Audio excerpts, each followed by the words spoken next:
Qutuluş, Nesr.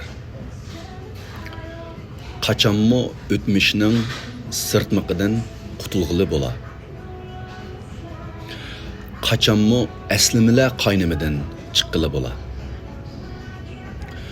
Qaçanmı mınlığan azap hikayelerini 24 saat kallıda ve bedende kötürüp yürüştün toxtab, özünün ve kişilerinin xuşal hayatıdan xursan bolğılı bola.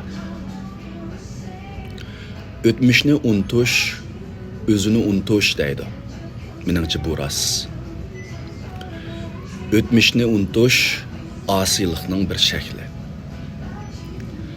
Ama ötmüş, insanı sırtmakka alğanda, yenilikten, xuşallıktan, ilgirləşdən tosub qoydu. Mən həmişə ötmüşüm və reallığım oturusundakı paradoks içində azaplanıram. Ötmüşdə bir güzel aile, medeniyetlik insanlar topu, ramka ve çeklimi kaplagan. Ama söygü, muhabbet ve terakkiyat muhiti.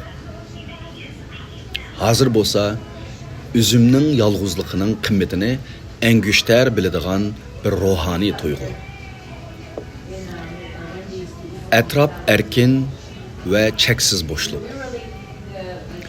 Ama bir-biriga yat insanlar çemberiki. Takdiri o'xshash, yildizi o'xshash, amma ko'ngil bildig'ini ming turlik bo'lgan insonlar to'pi. Bu qutulg'ili bo'lmaydigan paradoks mengu davom qiladi. Uzun davom qiladi. Men xushalliqning söygüge to'lgan kishilar bilanli bo'lganligini bilaman. Çünkü men shundoq yashab baqqan.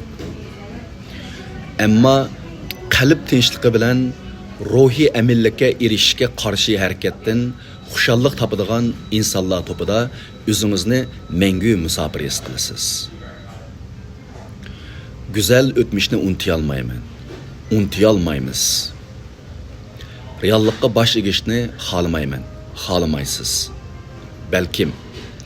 Ve şunun bilen ziddiyetli arasında özümnün ruhini qoğdaşqa mecbur bolduğan barlıq hareketler bilen aldıraş bolumen. Belkim siz mi aldıraş bolasız.